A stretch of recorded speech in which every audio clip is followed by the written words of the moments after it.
Swastiastu. Jadi, di sini saya akan menjelaskan pertanyaan-pertanyaan dari mata kuliah Jaringan Nirkabel dan Komunikasi yang dipimpin oleh Kadek Nopi Adi Anjaya Fkom MT dan juga Idewo Kadek Laksana Digita Xkom. Sebelum itu, izinkan saya memperkenalkan diri. Perkenalkan, nama saya Nikada Oktavianti dengan NIM 22030200056 dari Prodi Sistem Informasi.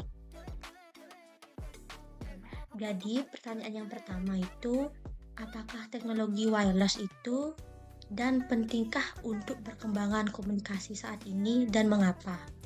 Jadi menurut saya teknologi wireless itu adalah suatu media transmisi yang tidak menggunakan kabel atau tanpa kabel, melainkan menggunakan gelombang elektromagnetik. Di era revolusi industri 5.0, teknologi wireless sudah banyak berkembang pesat. Buktinya dapat dilihat dengan semakin banyaknya teknologi yang menggunakan perangkat wireless device seperti telepon seluler serta teknologi untuk mengakses internet. Jadi menurut saya pribadi, teknologi wireless itu sangatlah penting untuk perkembangan komunikasi saat ini karena kemampuannya untuk menghilangkan keterbatasan fisik yang biasanya terkait dengan penggunaan kabel. Pengguna dapat dengan mudah berbagi data dan informasi antara perangkat seperti smartphone, tablet, laptop, atau perangkat IoT, Internet of Things, tanpa perlu kabel yang rumit. Selanjutnya pertanyaan kedua yaitu apakah teknologi yang berperan penting terhadap wireless? Yang pertama yang saya ketahui itu 5G atau generasi kelima merupakan teknologi jaringan nirkabel terbaru yang menawarkan kecepatan internet yang sangat tinggi, latency rendah dan kapasitas yang lebih besar dibandingkan dengan teknologi sebelumnya. Yang kedua yaitu berperan penting terhadap wireless ada NVC atau Near Field Communication. NVC digunakan untuk transfer data jarak pendek dan identifikasi perangkat. Ini sering digunakan dalam pembayaran mobile, kartu pintar, dan aplikasi lain di mana komunikasi nirkabel jarak pendek diperlukan. Selanjutnya ada satellite communication. Teknologi ini penting dalam memberikan konektivitas di daerah yang sulit di infrastruktur nirkabel darat. Satelit memungkinkan koneksi nirkabel di wilayah pedalaman, lautan, dan daerah terpencil lainnya. Selanjutnya, yang berperan penting itu yang terakhir ada Bluetooth 5.0. Ini membawa peningkatan kecepatan transfer data, jangkauan, dan kapasitas penyiaran. Ini mendukung aplikasi IoT dan memberikan pengalaman pengguna yang lebih baik untuk perangkat audio nirkabel seperti handphone dan speaker. Jadi semua teknologi ini berperan penting dalam mendukung berbagai aplikasi yang semakin canggih.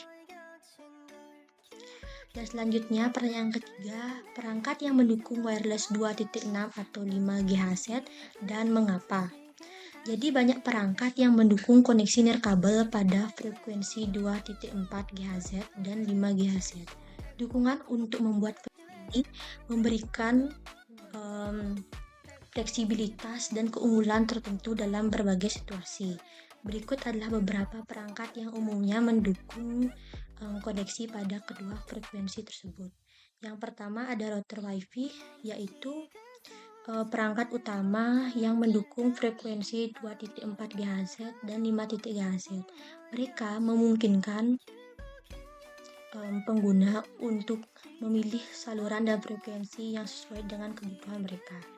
Frekuensi 2.4 GHz umumnya memiliki jangkauan yang lebih luas, sementara 5 GHz menawarkan kecepatan transfer data yang lebih tinggi. Yang kedua ada smartphone atau tablet.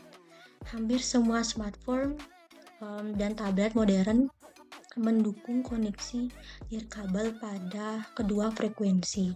Ini memungkinkan perangkat untuk berada di frekuensi tergantung pada kondisi jaringan dan kebutuhan data.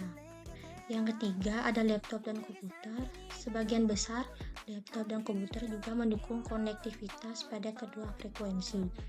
Ini memungkinkan pengguna untuk memanfaatkan kecepatan tinggi pada 5 GHz ketika berada dalam jangkauan yang baik. Yang keempat ada perangkat IoT, Internet of Things, yaitu beberapa perangkat IoT seperti smartphone device, termasuk kamera keamanan, lampu pintar, dan thermostat mendukung kedua frekuensi ini. Dapat memberikan fleksibilitas dan mengatasi interferensi dan memastikan koneksi yang stabil.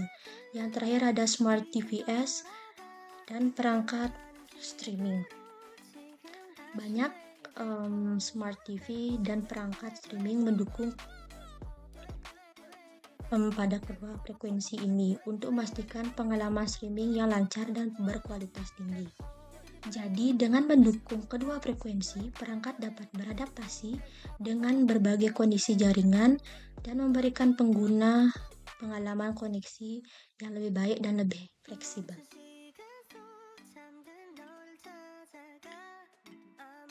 Jadi perangkat yang mendukung wireless 2.4 dan 5 GHz dan mengapa kedua frekuensi ini umumnya didukung. Jadi alasannya itu yang pertama jangkauan. Dari frekuensi 2.4 GHz memiliki jangkauan yang lebih baik daripada 5 GHz. Ini membuatnya lebih efektif dalam menembus dinding dan objek, sehingga cocok untuk area dengan banyak penghalang. Dari segi kecepatan, yaitu frekuensi 5 GHz kecepatan transfer data yang lebih tinggi, membuatnya ideal untuk situasi di mana kinerja yang diperlukan, seperti streaming video, HD, atau gaming online. Yang selanjutnya, jelaskan perkembangan teknologi Wi-Fi 4-6 dan bedanya. Terjadi evolusi teknologi Wi-Fi seperti melalui berbagai standar yang dikenal dengan nama-nama seperti 802.11a, 802.11b, 802.11g, dan seterusnya. Setiap standar ini memiliki karakteristik dan perbaikan yang berbeda-beda. Mari jelaskan perkembangan dari Wi-Fi 4 hingga Wi-Fi 6 serta perbedaannya antara standar Wi-Fi yang berbeda. Berarti dari 802.11n Wi-Fi 4 dari kecepatan maksimal 600 Mbps hingga 900 Mbps. Fitur utamanya yaitu multiple input, multiple output atau MIMO yang menggunakan beberapa antena untuk meningkatkan kecepatan dan kehandalan koneksi. Selanjutnya yaitu 802.11ac atau Wi-Fi 5 dari kecepatan maksimumnya lebih dari 1 Gbps. Fitur utamanya penggunaan frekuensi 5 GHz beamforming mengarahkan sinyal Wi-Fi langsung ke perangkat yang terhubung, dan multi-user, multi-input, multiple output, MIMO untuk mendukung koneksi dan beberapa perangkat secara bersamaan. Selanjutnya ada 802.1111ax yaitu dari Wi-Fi 6.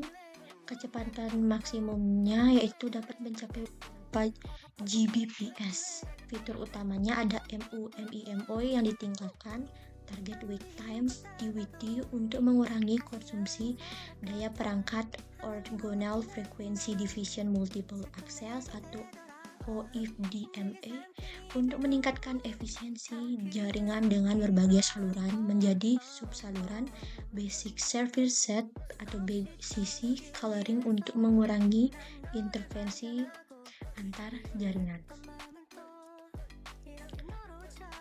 Jadi perbedaan utama antara standar Wi-Fi terletak pada kecepatan maksimum, frekuensi 2.4 GHz atau 5 GHz, dan fitur-fitur tambahan yang diperkenalkan untuk meningkatkan kinerja dan efisiensi.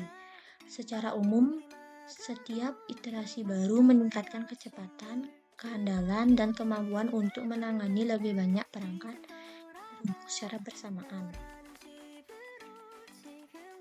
Jadi perbandingan singkatnya yaitu 802.11a atau B atau J beroperasi di frekuensi 2.4 GHz, G dan B atau 5 GHz di A. 802.11n mendukung frekuensi 2.4 GHz dan 5 GHz memperkenalkan MIMO. 802.11ac beroperasi pada frekuensi 5 GHz menggunakan beamforming dan MU-MIMO. 802.11ax memperkenalkan OFDMA, DWT, dan BSS coloring bekerja pada frekuensi 2.4 GHz dan 5 GHz. Jadi bagaimana penerapan WiFi saat ini? Bahkan WiFi 7 saat ini sudah mulai beredar. Menurut saya pribadi itu penerapan WiFi 6 telah berkembang pesat sejak standar ini diperkenalkan. WiFi 6 membawa sejumlah peningkatan signifikan dalam kecepatan, kapasitas, dan kinerja jaringan secara umum. Beberapa keuntungan penerapan WiFi 6 saat ini termasuk dari kecepatan dan kapasitas yang lebih tinggi. WiFi 6 mendukung kecepatan transfer data yang lebih tinggi dan kapasitas jaringan yang lebih besar, sehingga memberikan pengalaman pengguna yang lebih baik, terutama dalam lingkungan dengan banyak perangkat terhubung. Yang kedua itu ada peningkatan efisiensi. Fitur seperti orthogonal frequency division, multiple access, dan basic service coloring meningkatkan efisiensi penggunaan saluran, memungkinkan jaringan menangani lebih banyak perangkat secara bersamaan.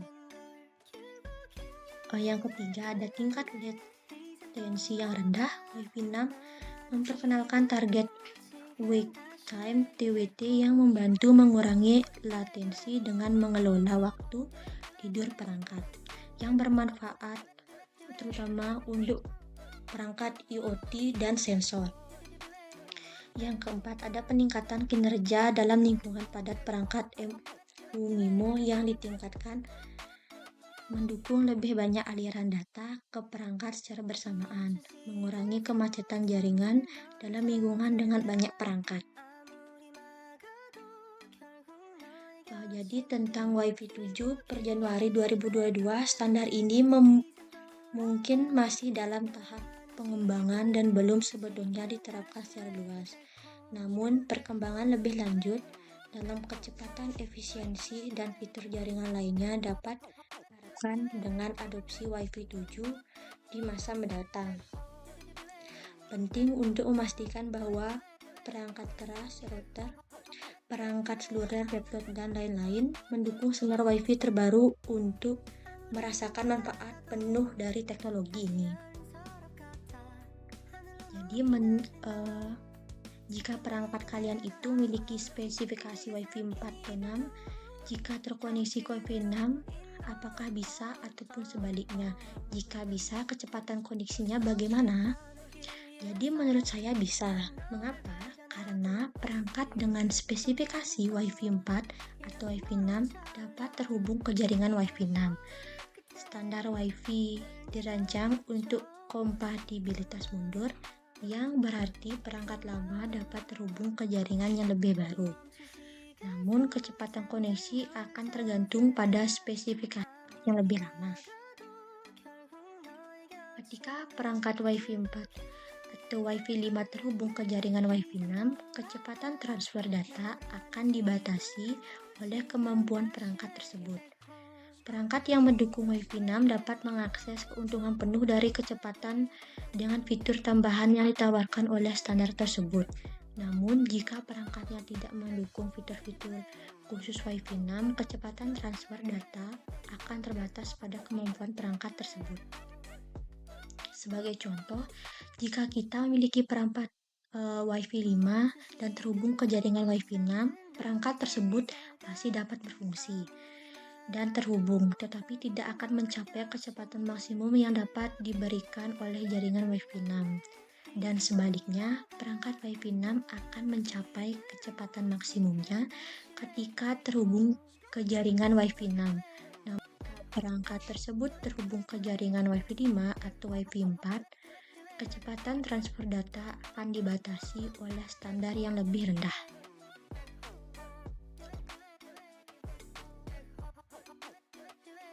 Baik, terima kasih atas pemaparan materi yang sudah saya sampaikan dari mata kuliah Jaringan Nirkabel dan Komunikasi. Jika ada kesalahan kata, saya mohon maaf dan saya akhiri dengan Paramasanti. Om Santi Santi Santi Om.